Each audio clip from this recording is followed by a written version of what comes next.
Hello students, welcome to the PNT coaching classes learn easily and smartly. तो आज हम पढ़ने वाले हैं रेस्ट एंड मोशन।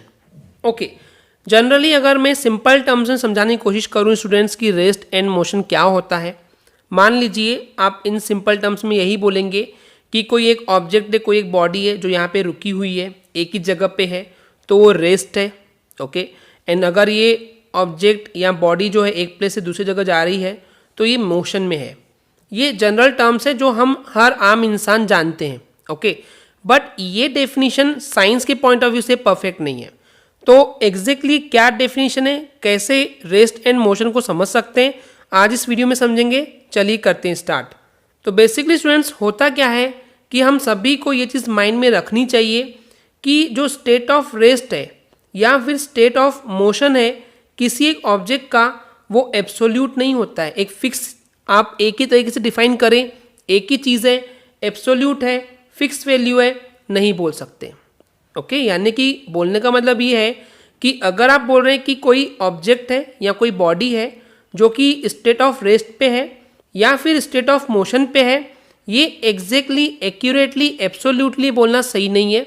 ओके, ये इसलिए सही नहीं है क्योंकि ये जो state of rest and state of motion term है ये रिलेटिव टर्म्स है। आप किसी भी ऑब्जेक्ट को रेस्ट पे तब बोल सकते हो जब आप उसको with respect to some other point discuss कर रहे हैं। ओके, चाहे आप स्टेट ऑफ रेस्ट की बात कीजिए या स्टेट ऑफ मोशन की बात कीजिए। इसको मैं थोड़ा सा एक एग्जांपल दे सकता हूँ स्टूडेंट्स। तो मान लीजिए स्टूडेंट्स कि आप एक ट्रेन में ट्रेवल कर रहे हैं। ओके, एक ट्रेन में आप सफ़र कर रहे हैं, आपके बाजू में एक इंसान बैठा है, वो भी आपके साथ ट्रेन में सफ़र कर रहा है, आप दो लोग हो गए। मान लीजिए आपकी ट्रेन किसी प्लेटफॉर्म पे, किसी स्टेशन पे खड़ी है। ओके, अब देखिए अगर उस एक कंडीशन पे जब उस प्लेटफॉर्म पे वो ट्रेन खड़ी है, उस ट्रेन के बाहर, विंडो के बाहर और एक इंसान खड़ा है।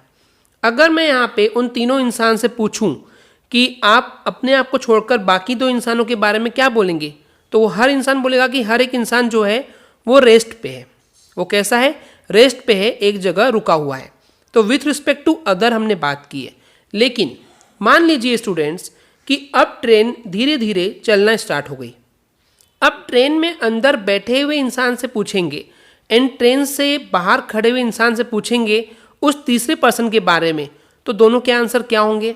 जो इंसान ट्रेन के अंदर बैठा है वो बोलेगा जो तीसरा इंसान है वो भी रेस्ट पे है मेरे साथ, यानी कि जहाँ मैं रुका हुआ हूँ, जहाँ पे मैं हूँ, जहाँ मैं बैठा हूँ, मेरे ही बाजू में दूसरा इंसान बैठा है और वो बैठा हुआ है रेस्ट पे, मूव नहीं कर रहा है। लेकिन जो इंसान, जो पर्सन ट्रेन के बाहर खड़ा है उससे पूछेंगे तो क्या बोलेगा कि वो पर्सन अब मोशन में है क्योंकि वो एक प्लेस से दूसरे प्लेस पे मूव कर रहा है। यानी देखिए दो अलग अलग इंसान हैं, दोनों के आंसर चेंज है। एक इंसान बोलता है, एक पर्सन बोलता है कि वो रेस्ट पे है एंड दूसरा पर्सन बोलता है कि वो मोशन में है। तो यहाँ से आपको डिफरेंस समझना है कि यहाँ पे रिलेटिव टर्म्स क्यों हैं, कि हम किसके रिलेट में बात कर रहे हैं। अगर हम ट्रेन में अंदर बैठे हुए पर्सन से पूछेंगे दूसरे पर्सन के बारे में तो वो बोल रहा है कि रेस्ट में है, लेकिन बाहर वाला बोल रहा है कि वो मोशन में है। क्यों? यहीं पे डिफरेंस है रेस्ट एंड मोशन में कि ये रिलेटिव टर्म्स है। आप किससे किस रिस्पेक्ट में बात कर रहे हैं, किसके रिस्पेक्ट के अकॉर्डिंग किसी बॉडी या ऑब्जेक्ट के मोशन की बात कर रहे हैं, वो मैटर करता है। ओके स्टूडेंट्स, तो यहाँ पे जो हम ये रिलेटिव टर्म यूज़ कर रहे हैं इसका मतलब ये है स्टूडेंट्स कि कोई भी एक ऑब्जेक्ट स्टेट ऑफ रेस्ट पे है या फिर स्टेट ऑफ मोशन पे है, ये हमेशा रिलेट करती है दूसरे ऑब्जेक्ट के साथ, दूसरे चीज़ के साथ, दूसरे पर्सन के साथ। ओके, तो ऑलवेज रिमेंबर, आप अलग अलग दो पर्सन से रेस्ट एंड मोशन के बारे में पूछेंगे तो आपको आंसर्स अलग अलग मिल सकते हैं। तो इसलिए आप किससे पूछ रहे हैं, किससे रिलेट कर रहे हैं, ये कहीं ना कहीं बहुत मैटर करता है। ओके स्टूडेंट्स, इसलिए ये हमेशा याद रखना कि आप एब्सोल्यूट स्टेट ऑफ रेस्ट या फिर स्टेट ऑफ एब्सोल्यूट मोशन के बारे में बात कर रहे हैं तो इसका कोई सेंस या मीनिंग नहीं होगा जब तक कि आप उससे रिलेटेड किस टर्म से पूछ रहे हैं वो भी इन्फॉर्म नहीं रखेंगे। तो आप किसके रिस्पेक्ट में, किससे रिलेटेड पूछ रहे हैं, ये भी आपको पता होना चाहिए। अगर वो पता नहीं होगा तो आपका जो एब्सोल्यूट मोशन या फिर एब्सोल्यूट रेस्ट है उसका कोई मीनिंग नहीं होगा। ओके स्टूडेंट्स, चलिए आगे देखते हैं। तो बेसिकली अब कंसेप्ट पे चलते हैं स्टूडेंट्स। कोई भी एक बॉडी या ऑब्जेक्ट है, उसको हम स्टेट ऑफ रेस्ट में तब बोलेंगे अगर वो अपनी पोजीशन जो है वो चेंज नहीं कर रहा है related to some fixed point. यानी कि देखिए, मान लीजिए यहाँ पे एक कोई पॉइंट है या एक पर्सन है, आप जो भी काउंट कीजिए, मान लीजिए कि यहाँ पे और एक पर्सन है। तो अब हम बात कर रहे हैं इस पर्सन के बारे में।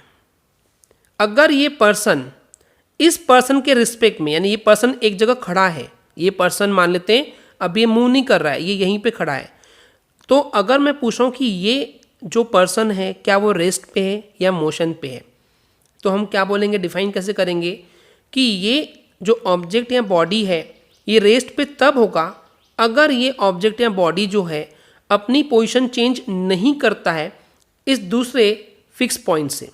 यानी कि एक चीज़ समझ में आनी चाहिए स्टूडेंट्स, जब आप किसी भी एक पर्सन या बॉडी या ऑब्जेक्ट के मोशन की बात कर रहे हैं तो दूसरा जो पॉइंट है, दूसरी जो बॉडी है, दूसरा जो ऑब्जेक्ट है वो फिक्स पॉइंट होना चाहिए, फिक्स होना चाहिए, एक ही प्लेस पे खड़ा होना चाहिए। समझ रहे हैं इस चीज़ को? तो यहाँ पे वही चीज़ बोली गई है कि कोई भी ऑब्जेक्ट या बॉडी को हम स्टेट ऑफ रेस्ट पे तब बोलेंगे अगर वो अपनी पोजीशन चेंज नहीं करेगा related to some fix point. Okay, तो यहाँ पे जो ये फिक्स पॉइंट है इसके लिए भी एक टर्म दी गई है, उसको हम बोलते हैं ऑब्जेक्ट ऑफ रेफरेंस या फिर फ्रेम ऑफ रेफरेंस।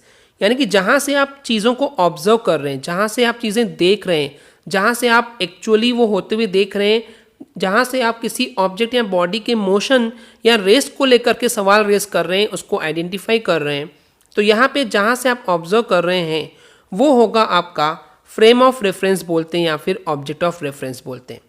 क्यों बोला गया है रेफरेंस? क्योंकि हम यहाँ से रिफर कर रहे हैं, यहाँ से देख रहे हैं, यहाँ से ऑब्जर्व कर रहे हैं, इस वजह से इसको बोला गया है फ्रेम ऑफ रेफरेंस। ओके, अब यहाँ पे सेकेंड डेफिनेशन है। अब मान लीजिए, अब हमको पता करना है कि ये जो ऑब्जेक्ट या बॉडी है ये मोशन में है या नहीं है। तो कोई भी ऑब्जेक्ट या बॉडी मोशन में तब होगी जब वो इस फिक्स्ड फ्रेम ऑफ रेफरेंस से टाइम के अकॉर्डिंग अपनी पोजीशन को चेंज करता है। यानी इस फ्रेम ऑफ रेफरेंस के रिस्पेक्ट में यहाँ से जब देख रहे हैं, पहले मान लेते हैं ये पर्सन यहाँ था, कुछ समय बाद ये पर्सन यहाँ पहुँच गया है, तो हम क्या बोलेंगे, ये तो फिक्स पर्सन यहीं पे खड़ा है लेकिन ये पर्सन यहाँ से यहाँ पहुँच गया है, तो इसके रिस्पेक्ट में, इसके फ्रेम ऑफ रेफरेंस के रिस्पेक्ट में ये जो पर्सन है या जो बॉडी है या जो ऑब्जेक्ट है वो बेसिकली स्टेट ऑफ मोशन में होगी। क्लियर है स्टूडेंट्स? तो वही चीज़ यहाँ पे लिखी हुई है। आई होप आपको ये इन डेप्थ में पूरा चीज़ क्लियर हो गई होगी। ओके, तो अब यहाँ पे चीज़ क्या है कि जो ये मोशन होता है ना, कभी कभी हमको दिखाई देता है, विजिबल होता है, एंड कभी कभी नहीं होता है। जैसे कि अभी हमने एग्जाम्पल में बात किए थे कि ट्रेन में हमारे बाजू में कोई इंसान खड़ा था तो वो हमको मोशन में नहीं दिख रहा था, लेकिन जो ट्रेन के बाहर खड़ा था उसको वही इंसान मोशन में दिखा था। तो वही चीज़ है कि कभी कभी आपको जो मोशन है वो दिखाई देता है एंड कभी कभी नहीं दिखाई देता है। जैसे कि यहाँ एग्जाम्पल के लिए बोला गया है कि जो मून है वो अर्थ के चारों तरफ मोशन करता है। ओके, या फिर जो वाटर है वो रिवर में फ्लो होता है, यानी बहता है। या फिर मोशन ऑफ क्लाउड हो गया, जो बादल होते हैं आसमान में वो एक प्लेस से दूसरे प्लेस पे मोशन करते हैं। जैसे कि एरोप्लेन का मोशन हो गया। तो ये सब जो एग्जाम्पल है ये वो मोशन के एग्जाम्पल है जो आपको दिखाई देते हैं। बादलों का घूमना, एरोप्लेन का एक प्लेस से दूसरे प्लेस पे जाना, मून का रोटेट हुए दिखाई देना, या फिर रिवर के अंदर वाटर का बहना, ये आपको दिखाई देते हैं मोशन। लेकिन कौन से मोशन आपको दिखाई नहीं देते हैं? जैसे कि हो गया एक गैस में एटम्स या मॉलिक्यूल्स का घूमना, मोशन। यहाँ पे ये बोल सकते हैं कि स्काई में स्टार्स का मोशन होना। एक्चुअली जो स्टार्स होते हैं वो आसमान में एक प्लेस से दूसरे प्लेस पे मूव करते हैं, पर क्योंकि स्काई जो है वो बहुत बड़ा है, वास्ट है, इस वजह से उन स्टार्स का मोशन हमको दिखाई नहीं देता है। तो ये कुछ एग्जांपल्स थे जो कि हमको दिखाई नहीं देते हैं मोशन में। ओके, तो ये जो डिफरेंस है वो आई होप आपको क्लियर हो गया होगा। ओके, चलिए आगे देखते हैं। तो बेसिकली स्टूडेंट्स, एक पर्सन है जो कि एक मूविंग ट्रेन में बैठा हुआ है और वो रेस्ट पे है। ओके, किसके अकॉर्डिंग? पैसेंजर के अकॉर्डिंग, जो उसके बाजू में फेलो पैसेंजर जो है, जो उसके बाजू में बैठा है उसके अकॉर्डिंग, जैसे हमने अभी एग्जाम्पल में डिस्कस की थी। लेकिन वहीं पे ऐसा कोई ऑब्जेक्ट या पर्सन जो कि उस ट्रेन के आउटसाइड पे है, उसके अकॉर्डिंग ये जो पर्सन है वो आपको मोशन में दिखाई देता है। ओके, तो यहाँ पे जो आपको एक नोट करने वाली चीज़ ये है, या जो समझने वाली चीज़ वो ये है कि यहाँ पे absolute rest and absolute motion जो है वो डिपेंड करता है फ्रेम ऑफ रेफरेंस पे, यानी कि आप कहाँ से देख रहे हैं। मैं बार बार बोल रहा हूँ स्टूडेंट्स की फ्रेम ऑफ रेफरेंस यानी कि जहाँ से आप ऑब्जर्व कर रहे हैं या देख रहे हैं। ओके, तो यहाँ पे ये चीज़ समझना होगा कि हमको एक फिक्स रेफरेंस ऑब्जेक्ट की ज़रूरत पड़ती है अगर जब कभी हम रेस्ट या मोशन की बात कर रहे हैं तो। ओके, तो मान लीजिए कि हम कंसीडर कर रहे हैं in case of earth. Okay, तो जो अर्थ है बेसिकली, क्या हम उसको फिक्स रेफरेंस पॉइंट ले सकते हैं क्या? ऑब्वियस ही बात है नहीं। क्यों? क्योंकि अर्थ कभी भी अपने एक फिक्स प्लेस पे खड़ी नहीं होती है। समझिए इस चीज़ को, जो अर्थ है वो एक प्लेस पे खड़ी नहीं होती, वो सन के चारों तरफ चक्कर लगाती है और अपनी एक्सिस पे भी रोटेट करती है, ये आपको पता है, राइट? तो हमको यहाँ पे जो फिक्स रेफरेंस या फ्रेम ऑफ रेफरेंस लेना है वो क्या होना चाहिए? वो एक फिक्स पॉइंट होना चाहिए, फिक्स होनी चाहिए। ओके, लेकिन चलिए अर्थ को तो हम नहीं ले सकते हैं। सो क्वेश्चन इज कमिंग, क्या हम सन को ले सकते हैं क्या as a frame of reference? So the very big and important thing students, I know most of the students इस चीज़ को नहीं जानते होंगे कि जो सन है ना, वो सन भी एक प्लेस पे खड़ा नहीं होता है। सन भी मूव करता है, वो भी चक्कर लगाता है, रिवॉल्व करता है। I know few students will shocked कि सर कुछ भी बता रहे हैं, बट नहीं। आप गूगल करके देखिए स्टूडेंट्स, गूगल जब करेंगे तो आपको पता चलेगा कि ये जो सन होता है ना, जो सूरज होता है, वो अकेला चक्कर नहीं लगाता, बल्कि पूरा सोलर सिस्टम चक्कर लगाता है। किसका? मिल्की वे गैलेक्सी का चक्कर लगाता है चारों तरफ से। समझ रहे हैं? जिस आप आकाश गंगा की बात करते हैं, उस आकाश गंगा का चारों तरफ चक्कर लगाता है कौन? पूरा का पूरा solar system, not only son. समझिए इस चीज़ को, यानी मिल्की वे गैलेक्सी के चारों तरफ चक्कर लगाता है पूरा सोलर सिस्टम, अकेला सन कभी भी नहीं लगाता। ओके, सो ऑलवेज रिमेंबर, हम सन को भी एज अ फिक्स रेफरेंस या फिर फ्रेम ऑफ रेफरेंस नहीं ले सकते। समझ गए इस चीज़ को? तो अब बात आती है कि फिर हम अर्थ को भी नहीं ले सकते, हम सन को भी नहीं ले सकते, तो किसको लेंगे? एग्जैक्टली जो आप एक्यूरेटली फ्रेम ऑफ रेफरेंस अगर लेना चाहते हैं तो आपके पास कोई भी ऐसा fix frame of reference available नहीं है। इसलिए हमेशा आप जब फ्रेम ऑफ रेफरेंस को कंसीडर अर्थ के रूप में ही करते हैं, क्योंकि हम अर्थ पे ही हैं। ओके, तो कहीं ना कहीं माइनर सी एरर आपको मिलने के चांसेस होते हैं। उसको दूर कैसे करेंगे हम आगे आने वाले वीडियोज़ में पढ़ेंगे। ओके, तो यही था बेसिकली रेस्ट एंड मोशन के बारे में।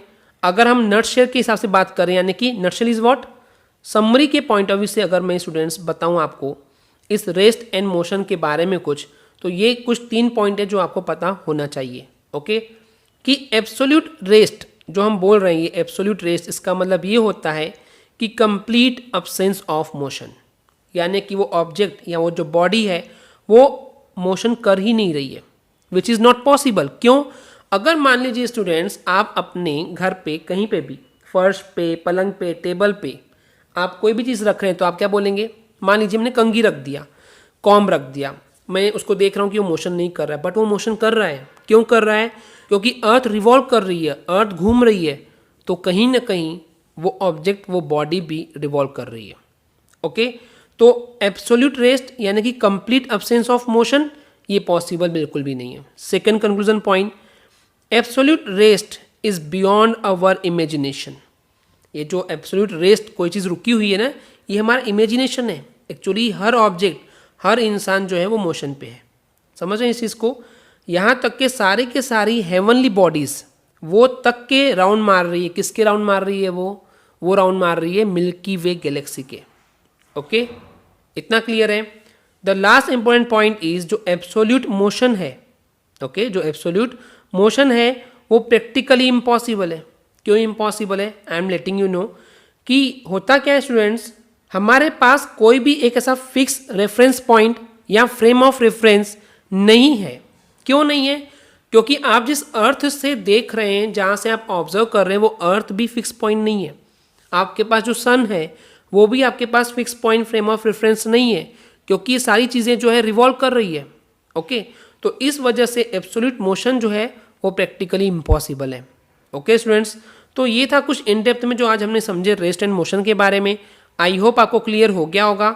अगर आपको हमारी वीडियो से कुछ भी सीखने मिला या नॉलेज मिला तो प्लीज़ हमारे चैनल को सब्सक्राइब कीजिए एंड वीडियो को लाइक ज़रूर करें। आज के लिए इतना ही।